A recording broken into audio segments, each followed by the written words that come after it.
이재명 대표 가결로 인한 구속영장 발부시 이제 개파 갈등이 아닐까 싶은데 이건 어떻게 좀 전망하십니까? 뭐 저희 당의 일이니까요. 네. 뭐 항상 어떠한 상황이 있었을 때 반대표는 항상 나왔습니다. 노무현 대통령 탄핵 있을 때도 반대 투표가 나왔었고요. 김영삼 3당 합당할 때도 노무현 대통령께서 그 당시에 반대 토론을 지정을 하시기도 하셨고요. 네. 그래서 다양성이 있는 부분이라서 내홍에 대한 걱정을 많이 하고 계시는데 이 부분을 또 현명하게 잘 이끌어 갈 것이라고 보이고요.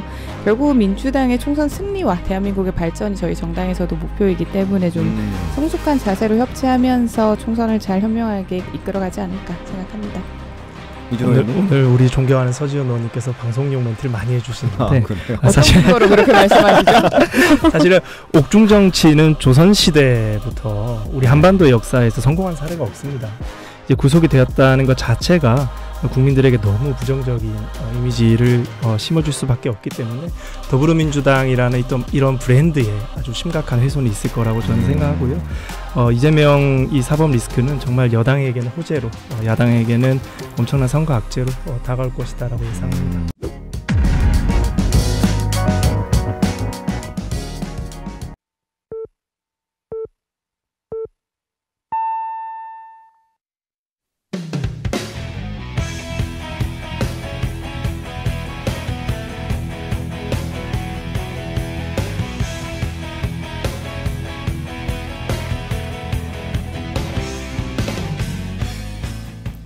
안녕하세요. 이슈인사이드 국제일입니다. 이번 주 목요일부터 추석 연휴가 시작되죠. 모처럼 긴 연휴기도 하고요. 내년 총선을 7개월여 앞두고 여러 의견이 오가면서 민심이 뒤섞이는 시기이기도 합니다. 자, 이번 명절에는 어떤 이슈가 민심에 가장 큰 영향을 미칠까요? 밥상 민심을 좌우할 정치 현안과 지역 이슈, 오늘 인사이드 부산에서 짚어봅니다. 그럼 바로 출발할까요? 이슈 인사이드.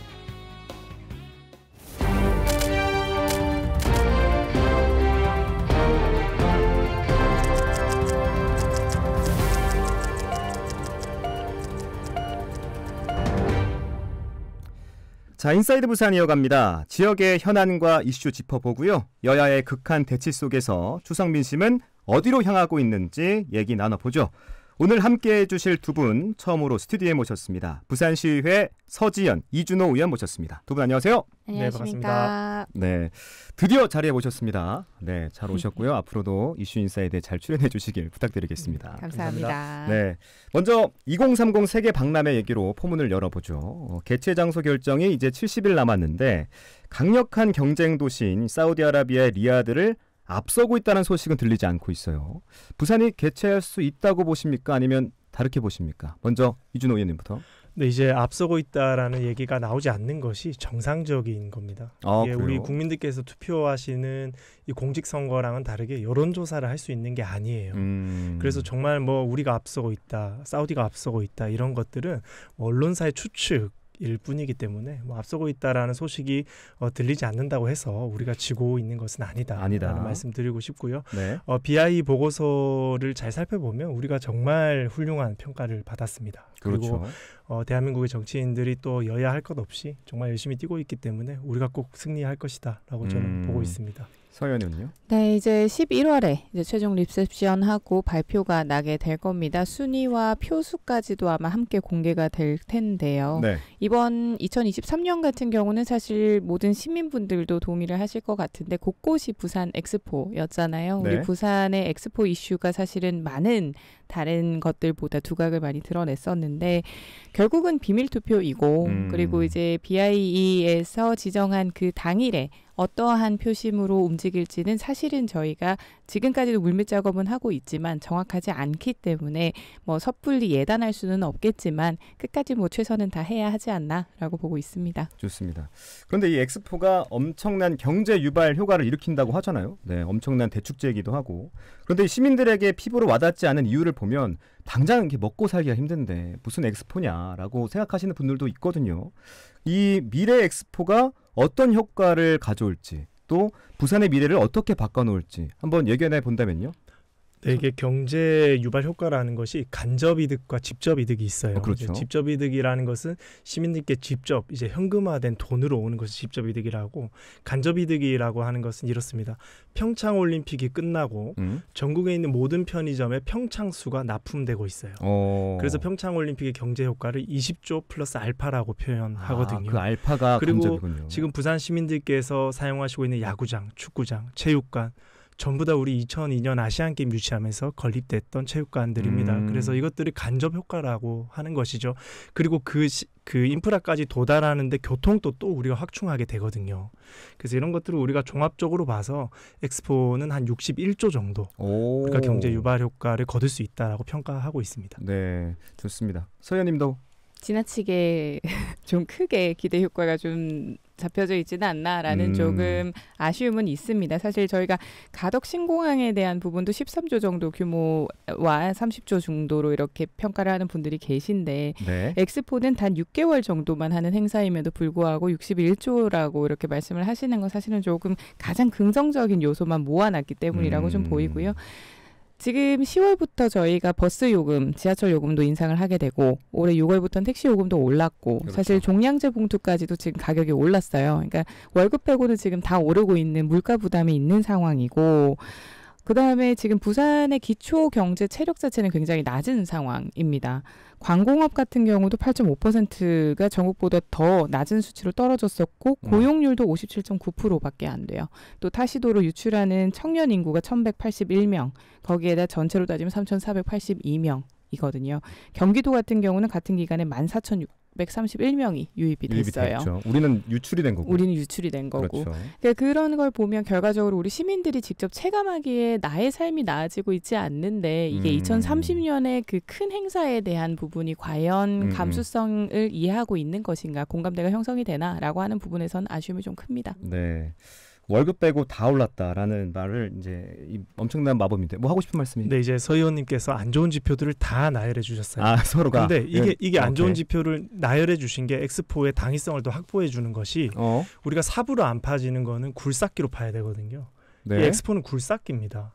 그러니까 우리가 대중교통값도 오르고 종량제 봉투값도 오르고 인구도 유출되고 이런 것들을 작은 사업들로는 우리가 방어해낼 수가 없어요. 네. 결국에는 엑스포라는 이런 메가 이벤트를 유치함으로써 정말 거대 자본을 통해서 한 방에 해결해야 되는 것이거든요. 그래서 서 의원님께서 이렇게 안 좋은 지표를 말씀해 주시는 게 오히려 우리가 엑스포의 경제 효과를 더 이렇게 확실하게 또 홍보해 주시는 굉장히 꼴이다. 정치적으로 그냥 상징적인 것만 말씀을 하셔서 그런데요. 경제적인 기초 체력이 쌓이지가 않으면 어떠한 자본이 들어오는 자본이 갈 곳이 없습니다.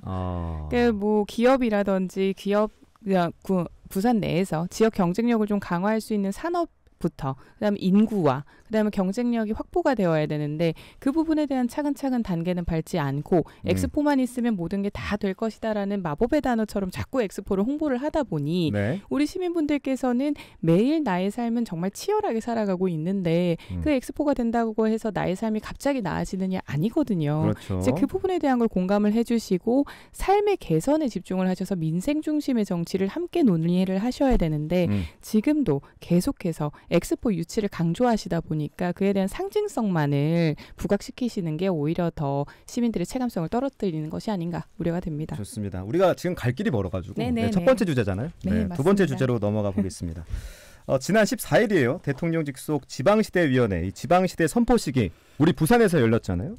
윤석열 대통령도 참석을 했는데 지방의 새로운 기회 창출을 위한 여러 혜택을 얘기했어요. 기회발전특구, 교육자유특구, 도심융합특구, 문화특구 이 4개 특구를 도입하기로 했는데 여기에 수도권 기업이 이전하면 파격적인 혜택을 준다고 했습니다. 부산이 좀 기대해볼 만한 것들이 있습니까? 뭐 수도권과의 지역 격차를 기업, 교육, 문화 이렇게 나눈 부분도 굉장히 긍정적이고 또 특히 뭐 저희 민주당 같은 경우에선 지역 균형 발전이 굉장히 큰 자산인데 그 부분을 지금 현 정부의 대통령께서 앞장서서 이렇게 말씀을 해주시는 건 중요한 철학이고 좋다고 생각을 합니다. 다만 현실적으로는 이게 과연 수도권과 지역의 격차를 제대로 이해를 하고 있는가라는 부분부터 좀 접근을 하게 되는 것 같아요. 격차 이해를 못하고 있다? 지방시대위원회 부산의 구성을 좀 보시면 네. 19명 중에서 9분이 다 서울 주거지를 가지고 계신 분들이세요. 그러니까 지역에 실제로 살고 있지 않은 분들이시고 또 지금 말씀 주신 뭐 기회발전 특구나 뭐 도심융합 특구에서도 부산 같은 경우는 로봇이나 AI 쪽으로 좀 중심을 해서 발전시키겠다라고 했는데 지금 현재 우리 부산 대학 중에서 AI나 로봇을 제대로 연구하고 그리고 성과를 낸 대학이 있나요? 없습니다. 그러니까 그렇도 부산 같은 경우는 오히려 가덕도 신공항이 생기기 때문에 MRO, 그러니까 항공 정비라든지 이런 부품으로의 개발이나 현재 전통 제조업 선박이나 무역 쪽으로 좀 더 관심을 가지게 해야 하는 건데 이렇게 그냥 좋아 보이는 단어들만 던지는 부분은 좀 현실적으로 그러니까 멀죠. 헛다리 짚고 있다 정도로 생각하면 될까요? 네. 이 의원님. 네, 저는 이제 그 대통령의 메시지나 또 네. 움직임 같은 경우에는 굉장히 상징적인 시대 담론을 담을 수 있는 그런 행동들이라고 생각하거든요. 네. 보통 일반론적으로 봤을 때 무슨 위원회 이런 것들이 개최될 때는 뭐 선포식이나 위원회가 개최될 때는 총리급이 오는 것이 일반론입니다. 그런데 대통령께서 직접 부산까지 오셔서 또 축사도 해주셨고요. 그 축사 내용을 살펴보면 서울과 부산을 두 축으로 삼아서 영호남이 함께 발전하도록 하겠다. 저는 너무 가슴 설레었던 것이 네. 서울과 부산을 두 축으로 삼겠다고 했습니다. 우리가 과거 한국 전쟁 이후로부터 부산이 제2의 수도로 이렇게 평가받아 왔는데 사실은 그 위상이 많이 줄어들었거든요. 그래서 저는 부산을 살리겠다는 이 대통령의 의지가 많이 메시지에 담겨 있었다라고 평가하고 싶고요. 또 현 윤석열 정부 들어와서 추진되고 있는 산업은행 이전, 또 가덕신공항 그리고 엑스포 등을 추진하는 것을 봤을 때 부산이 머지않아 영광을 꼭 찾을 수 있는 기회가 생겼다라고 생각합니다. 그런데 이전 정부들도 균형 발전을 많이 외쳤어요. 네, 이게 그냥 갑자기 나온 말이 아니란 말이에요. 근데 뭐 권한은 중앙 정부가 움켜쥐고 있으면서 이게 그냥 선언에 그치는 거 아니냐 이런 우려도 있는데 어떻게 생각하세요?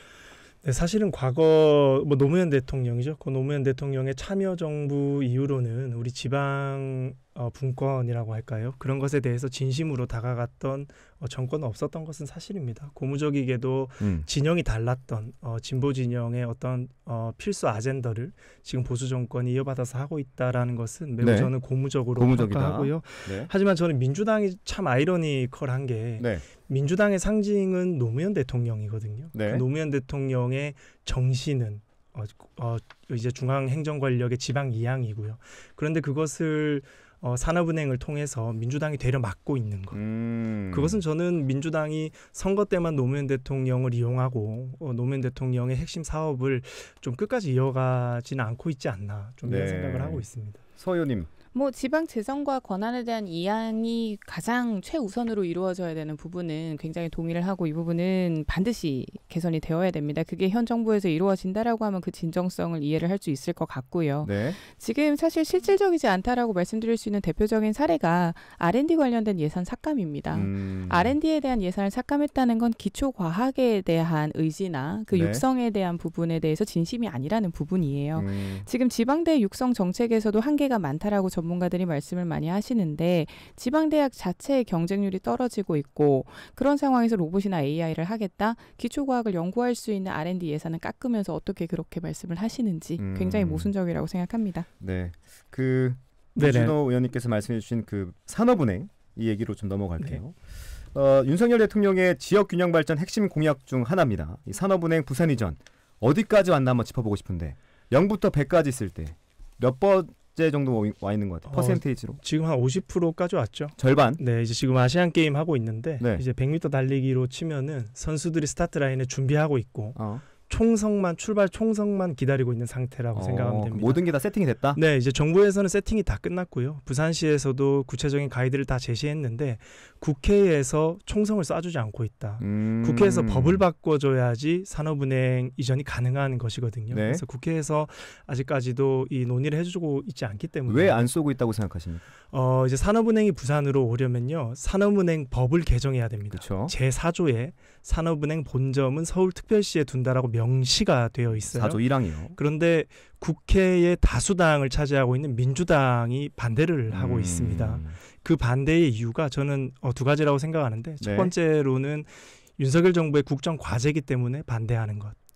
그리고 두 번째는 특히 민주당 내부에서도 부산 의원님들은 찬성하는 기류인데 수도권 의원님들이 좀 반대를 많이 하고 있는 것 같아요. 뭐 전재수 의원 같은 경우는 찬성을 하죠. 근데 수도권에 있는 민주당 의원들은 지금 반대를 하고 있는데 왜 그런 겁니까, 서 의원님? 물론 결국은 정치인 같은 경우는 또 자신의 지역구 시민분들의 구민분들의 의견을 또 반영을 해야 되는 부분이 있으니까요. 네. 물론 말씀 주신 것처럼 전재수 의원님을 포함해서 최인호 의원님, 박주호 의원님 모두 산업은행에 대한 부분에서는 실제로 찬성을 하고 지지를 한다라는 기자회견도 였었습니다. 네. 저도 개인적으로 산업은행이 시발점이 되어서 내려오면서 뭐 수출입은행이나 뭐 회사 법원까지도 여러 공공기관들이 함께 좀 움직였으면 하는 바람은 있습니다. 네. 이제 다만 현재 정부 같은 경우는 공공기관 이전과 관련해서 2차 이전을 내년 총선 이후로 하겠다라고 발표를 한 바가 있어요. 4월 이후에 하겠다라고. 현 정부도 같은 맥락으로 수도권의 표심이나 그 표 계산을 했기 때문에 총선에 대한 이후로 시계를 좀 멈춘 것 같다라는 부분도 좀 있고요. 지금 민주당 같은 경우에서도 뭐 다양성이겠죠. 다양한 목소리가 나오는 부분인데 이게 정치적인 것뿐만 아니라 산업은행 안에서 지금 노조와 경영진 사이에서도 아직 화학적 결합이 완벽하게 이루어지지 않은 상황이라서 이 부분도 하나의 변수가 될 수 있을 것 같습니다. 네. 이준호 의원님 아까 총성으로 비유를 하셨는데 네. 노조 문제는 아직 총성까지 안 가지 않았나요? 이제 노조 문제는 아직까지 뭐 구체적인 합의 단계까지는 있지 않고요. 갈등 상황에만 그러니까요. 놓여 있습니다. 그런데 우리가 인근에 있는 도시죠. 경남 진주를 보면 네. LH라는 거대 이 공기관이 이전을 해왔어요.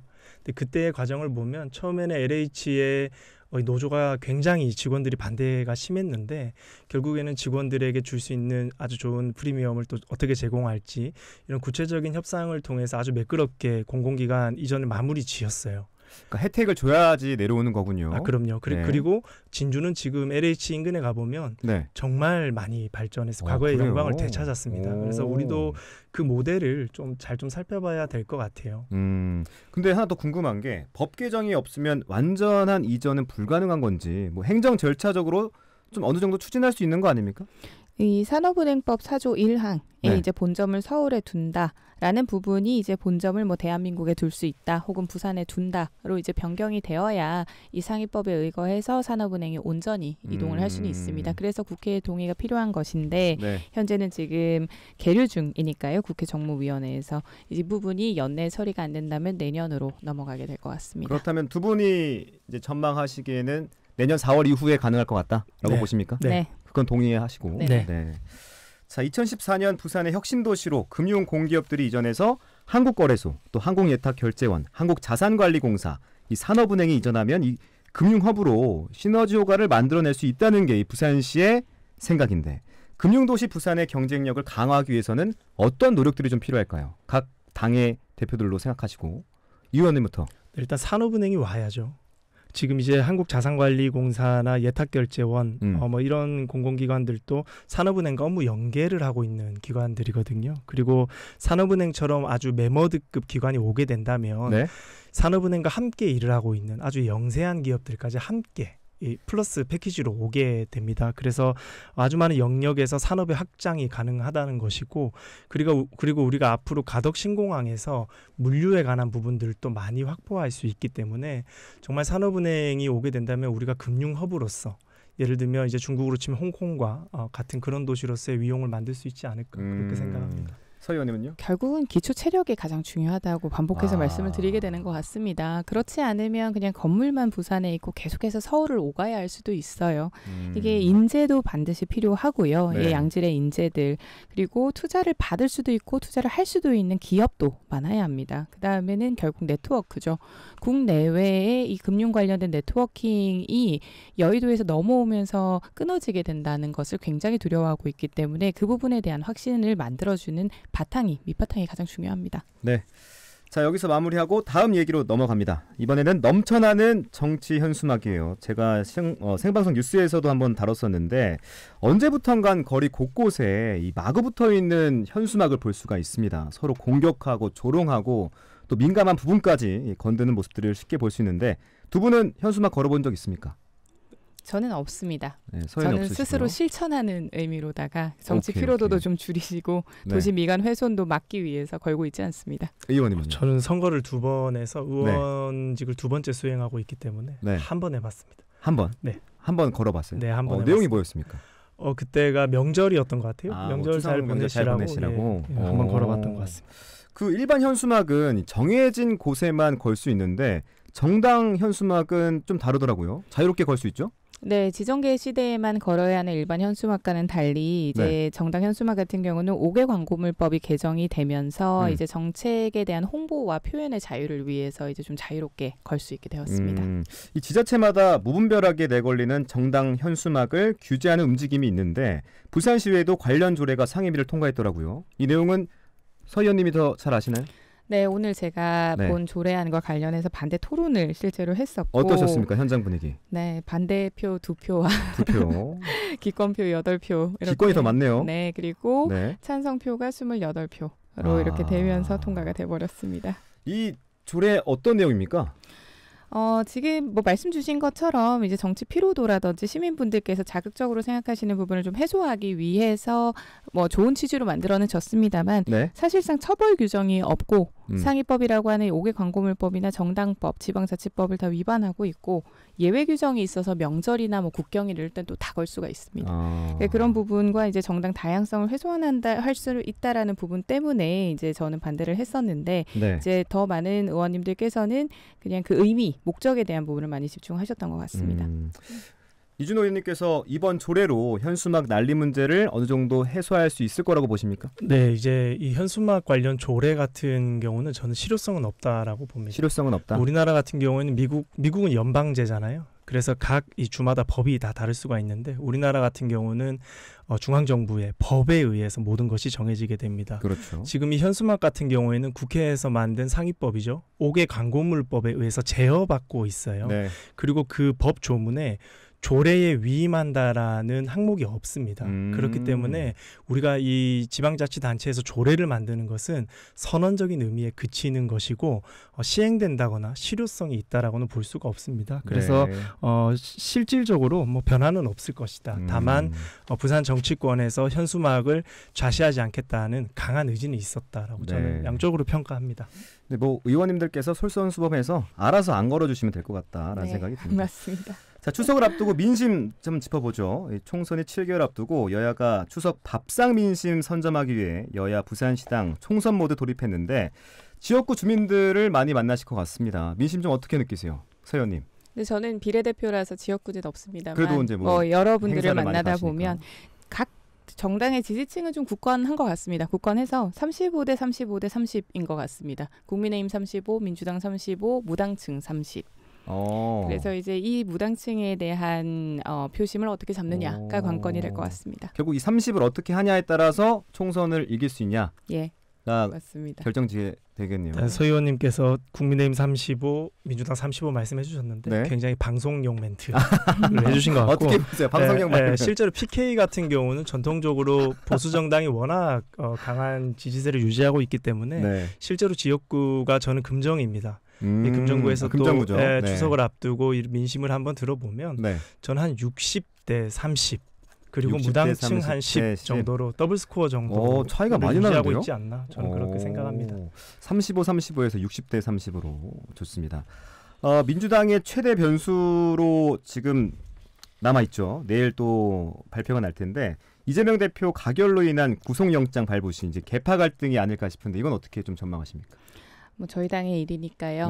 뭐 항상 어떠한 상황이 있었을 때 반대표는 항상 나왔습니다. 노무현 대통령 탄핵 있을 때도 반대 2표가 나왔었고요. 김영삼 3당 합당할 때도 노무현 대통령께서 그 당시에 반대 토론을 시정을 하시기도 하셨고요. 그래서 다양성이 있는 부분이라서 내홍에 대한 걱정을 많이 하고 계시는데 이 부분을 또 현명하게 잘 이끌어 갈 것이라고 보이고요. 결국 민주당의 총선 승리와 대한민국의 발전이 저희 정당에서도 목표이기 때문에 좀 성숙한 자세로 협치하면서 총선을 잘 현명하게 이끌어가지 않을까 생각합니다. 오늘 우리 존경하는 서지현 의원님께서 방송용 멘트를 많이 해주시는데 사실 거로 그렇게 말씀하시죠? 사실은 옥중 정치는 조선 시대부터 우리 한반도 역사에서 성공한 사례가 없습니다. 이제 구속이 되었다는 것 자체가 국민들에게 너무 부정적인 이미지를 심어줄 수밖에 없기 때문에 더불어민주당이라는 이런 브랜드에 아주 심각한 훼손이 있을 거라고 저는 생각하고요. 이재명 이 사법 리스크는 정말 여당에게는 호재로 야당에게는 엄청난 선거 악재로 다가올 것이다라고 예상합니다. 이제 각각 1분씩 정도 시간을 드릴 텐데 전통적인 여당 텃밭이기 때문에 이 대통령실이나 중앙정부 인사들이 하마평에 오르고 있습니다. 이건 어떻게 좀 작용할 거라 보십니까? 뭐 이미 지금 우리 대통령께서 정치 경험이 없는 상태로 국정 운영을 하는 부분에 대해서 불안감을 느끼는 우리 시민분들과 국민분들이 많으십니다. 네. 그러한 상황에서 지금 대통령실에서 하마평에 오르는 인물들 같은 경우는 검찰의 연속성이 좀 있습니다. 검찰의 네, 연속성이다. 그래서 새로운 뭐 인물이라는 것보다 그에 대한 불안감이 좀 더 확장을 되지 않을까라고 생각합니다.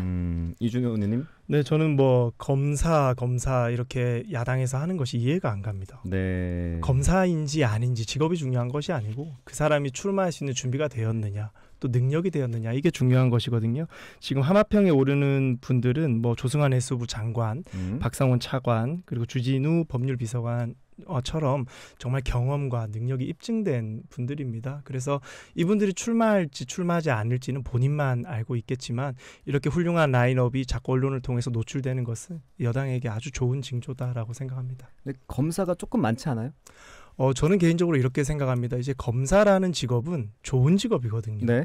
나쁜 사람들 잡아놓는 아주 좋은 일을 하는 분들인데 그분들이 한다라는 것이 왜 잘못된 것인지 부산에 대한 이것에 이해와 대한 일을 할 수 의문점을 있는 가지고 분들이 오셔야죠. 이것에 네. 대한 의문점을 가지고 있고요.